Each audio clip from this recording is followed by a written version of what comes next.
What's going on, guys? Welcome back. Another video, day 3 NFL commentary. Last video for 2014, actually. Going to be interesting to see the dynamics of how this video and the Madden video that I'll do tomorrow received. I know I said I was going to do a week's worth of these before I made a decision on the series. I'm going to stick to that, but I do owe you guys a great deal of thanks, not only for this year, but for the support you've given me out of the gate. So really nice to see that and always appreciate it. So the Colts logo would have been fitting today, but I've got a pretty large NFL collection. You're looking at one of my favorite pieces. It's a pair of Jim Harbaugh cleats from his days with the Chicago Bears. Fitting enough because, as I teased on Twitter, Coach Harbaugh and his dissolved relationship with the San Francisco 49ers is today's topic. Before we talk about Coach Harbaugh, though, I wanted to actually talk about Jim Harbaugh, the player, because I hope it put things into a little bit better perspective. So, Jim Harbaugh was not your prototype quarterback. I think to a man he would agree to that. I think if you've watched any of his coaching films, he's kind of insinuated that. From a physical standpoint, he wasn't what you would draw on the board of an NFL quarterback when you think about a Tom Brady or Peyton Manning.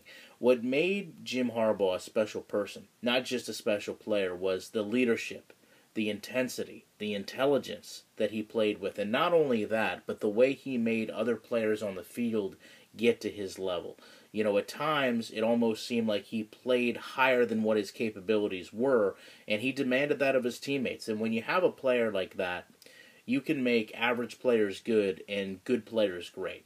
You know, to me, the NFL is a worse place without a player or a coach like Jim Harbaugh involved in it. You know, I'm a fan of the NFL, and I think we all understand that the NFL has certain dynasty teams, teams that transcend the NFL, and, you know, fabled, revered, iconic brands outside of the realm of football.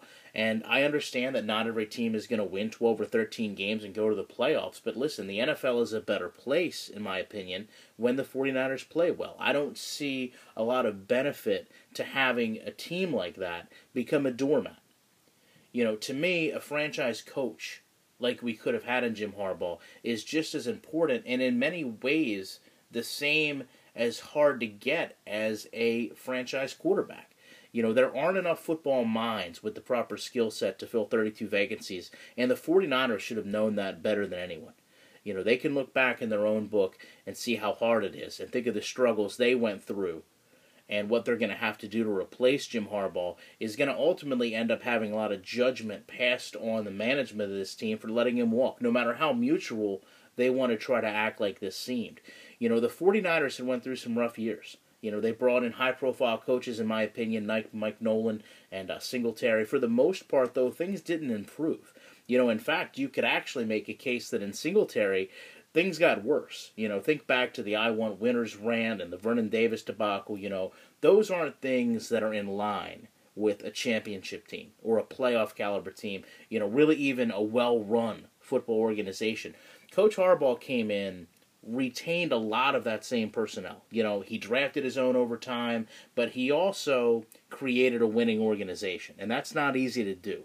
He was able to create a culture that brought in great players like Smith and Bethea, and you have to respect that. I don't care how much you dislike or like a person. When someone can change an organization that way, if you can't respect and appreciate it, then I don't know how much you appreciate the game of football. You know, let's make a distinction here between what Jim Harbaugh walked into and, say, a coach like Chuck Pagano walked into.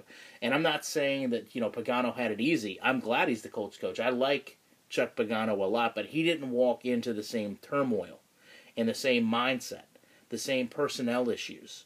You know, personally, I feel like the 49ers had to be taught how to win, not just play better football. You know, I don't think that the media or the fans or even other teams respected the product the 49ers had been putting on the field. It showed. It showed in the team's record. It showed in the team's film. So while those coaches ultimately had quite different scenarios they walked into, they both had a high expectation for results. And that's why it's difficult to watch such a public demise of Coach Harbaugh, to see him ultimately leave the NFL landscape. You know, I, for one, am always going to remember and respect what he did, but also wonder what could have been and why this had to be. Love to know your guys' opinions on the topic. Appreciate you checking out the video. I'll be back tomorrow with more content. You guys have a safe and happy New Year's.